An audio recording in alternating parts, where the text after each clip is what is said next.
13 News Now begins with breaking news. That breaking news concerns Virginia Congressman Bobby Scott. Today, a former Congressional Black Caucus fellow spoke publicly accusing Scott of sexual misconduct. 13 News Now anchor Regina Mobley joins us in the studio with more on the allegations and the congressman's response. Regina. Well, Janet, lawyer M. Reese Everson says Congressman Bobby Scott touched her leg and body without permission back in 2013. She says he offered her advice in her career if she'd allow him to have his way. When Everson didn't respond to the solicitation, she says she was wrongfully terminated. I was prevented from moving forward in my career because I attempted to run from a situation that was sexually inappropriate, where I had been propositioned to have a sexual relationship with my boss that I did not want. Congressman Scott released a statement saying, quote, "I absolutely deny this allegation of misconduct, and I am confident that this false allegation will be seen for what it is when the facts are adequately reviewed." A spokesperson for the congressman says Everson made similar allegations in the past against another lawmaker. Those allegations were not found to be true. That spokesperson says Everson is just self-published a book on sexual harassment and is looking to take advantage of the current national climate to sell copies.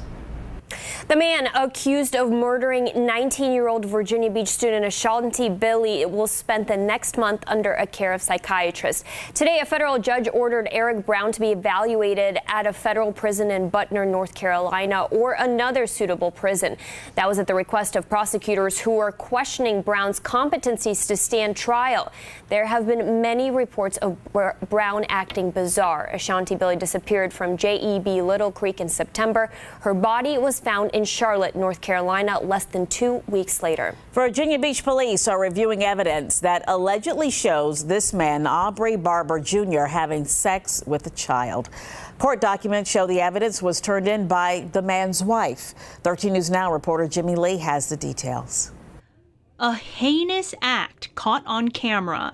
The graphic details revealed in this search warrant. The court documents say this man, 48-year-old Aubrey Barber Jr., allegedly engaged in sexual activities with a minor. According to the affidavit, his wife told police she discovered videos of her husband on a black SD card inside her home. She said she witnessed her husband having sexual intercourse with a child that appears to be middle school aged. Police obtained a search warrant for the SD card, and investigators are now in the process of reviewing the digital evidence. Officers arrested Barber on November 4th and charged him with 1 count of indecent liberties with a minor and 1 count of aggravated sexual battery. He was released on bond on December 7th. If convicted, Barber could face up to 25 years behind bars. And Barber is scheduled for a preliminary hearing in February. Live in the studio, Jemmy Lee, 13 News Now. Tonight, a 21-year-old man is convicted of killing his girlfriend 2 years ago in Chesapeake. Today, Neil Bolden entered an Alford plea to a second-degree murder charge. That means he did not admit guilt, but realizes that prosecutors had enough evidence to convict him. 20-year-old Jaquil Holloway was found dead in the trunk of a car 5 days after she went missing. Bolden is expected to be sentenced in March. A 16-year-old boy is in the hospital tonight after he was struck by a bullet in a drive-by shooting. Happened around 9 o'clock last night on Madison Avenue in Newport News. Witnesses told police they saw a dark-colored car speeding away after the shooting. Police say the boy's condition is stable. If you know anything about the shooting, please call the crime line.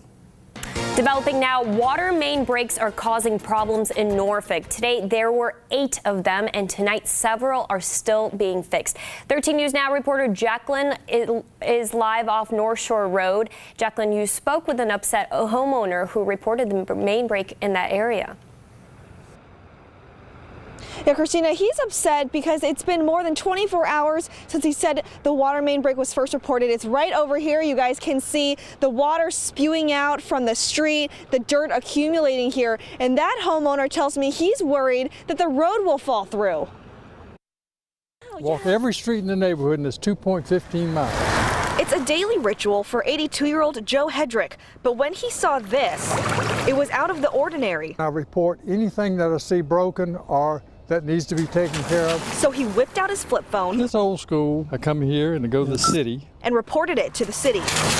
Polluting the river with this dirt is putting chlorine in the water, which the fish don't like chlorine.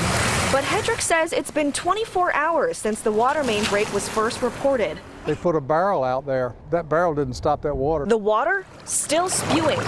His frustration bubbling over. The city is wasting my money when my water bill goes up because there's more water going out than there is pay coming in. They're going to up my water bill, and it's going out into the river. The city of Norfolk said crews are doing their best. There were 8 water main breaks today alone. It's been so cold over the last few days, we're seeing an abundance of leaks. Harry Kenyon is with the city's Department of Utilities. Our pipes that are made out of cast iron, they contract and expand with the temperatures, so when it gets real cold, oftentimes what we see are separated joints in our pipes and leaks in our systems. But as those leaks pop up all over the city, Hedrick is worried about damage to the road. Some of these bigger trucks might cause it to break in. If it collapses, then the city's going to have to fix the road, the water, and possibly the truck. And I did ask that spokesperson from the city if the current pipes need to be replaced with new ones to prevent those leaks from happening. You'll hear his answer coming up on 13 News Now at 6. Live in Norfolk, Jacqueline Lee, 13 News Now.